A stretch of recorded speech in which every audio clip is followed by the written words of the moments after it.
asked Google about one's ability to sue for pain caused by voodoo.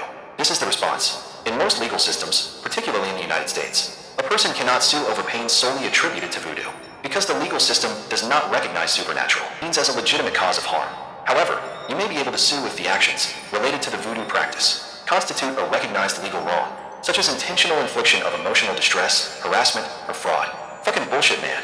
All law enforcement personnel in the United States of America are sworn in, and that gives them the authority and the power to be badged, and of course, to strike and kill if necessary as a means to keep the public safe. Officers are trusted and forgiven, because they are sworn in on the Bible while there are atheists and people who believe that the Bible is supernatural or what is in the Bible.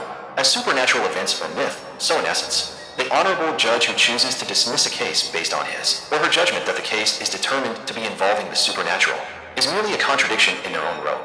I asked Google about an atheist's belief in the Bible, without mentioning the courtroom, and this is the response. No, atheists do not generally believe in the supernatural events in the Bible, as atheism is defined by a lack of belief in gods. However, the term atheist only requires a disbelief in deities, so an individual atheist can hold a wide range of other beliefs, including the possibility of believing in some supernatural phenomena while rejecting others. Supernatural events as fiction.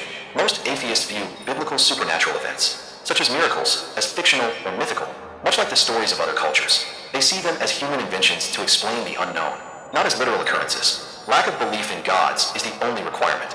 The defining characteristic of atheism is the absence of belief in any gods. Quick 20-second interruption to mention that the criminals are threatening to burn down the apartment building where the victims are because the victims know too much. They have so much information on other locations and other criminals involved in this crime. Don't let this happen. I am Robert Lefferts, and I do believe in God, and I do believe that the events told in the Bible are true and real, and I am ready to testify under oath. I am correct about what is happening. I will not be suing for money. I only seek justice. I know who the perpetrators are, and I am sure it can be proven. Define under oath. Under oath. Phrase of oath. Having sworn to tell the truth, especially in a court of law. This post is protected by God and cannot be misinterpreted or manipulated and should not be misunderstood in any way but will be denied by fools and cowards. I can't express how incredibly frustrating it is to live in the experience that I am in right now, as I am in a pain that under normal circumstances a person could go to the hospital and be treated, but because of the very real witchcraft that I have to tolerate, where my only choice would be to do the thing that they need me to do, which is exactly why they are focused so hard on causing me such intense pain. And that choice would be to find the means to take my own life, which is something that I refuse to do.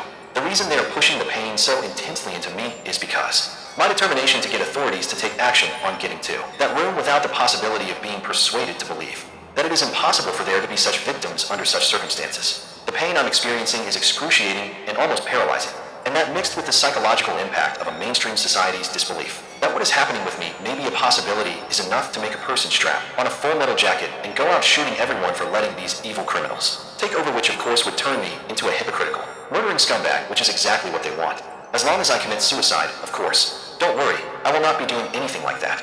It's just that I am the first victim of witchcraft of this type to ever survive this long. And that along with being the first victim of this type of witchcraft, who actually knows what it is that is happening, which is nearly impossible to tackle alone. It would only take one person to become interested, enough in finding out if there is any truth to this, to meet with me at the property location, where there is a Starbucks right on the corner, and I'll buy the coffee.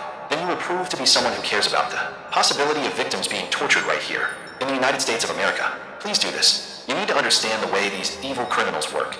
They are able to keep the victims from becoming missing persons by having them turn over all their information at gunpoint.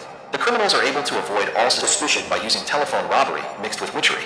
So they live with financial freedom, and they have the power of persuasion when it comes to being face to face with police officers who call real witchcraft hocus pocus. I am going to protest. The results will change everything, and this will include obstruction of justice on Donald Trump. The White House has been notified, and I have proof that I have sent numerous emails and letters to the President of the United States informing him of this reality involving such very real victims, and I've received no response. I've provided law enforcement with what I believe to be evidence, and they're not interested. Which is obstruction of justice. When these victims are rescued, they can also help lead authorities to other locations where thousands of victims need to be discovered. The victims have barricaded themselves in a room inside of Apartment 201 at 1110 1 Palms Boulevard in Los Angeles.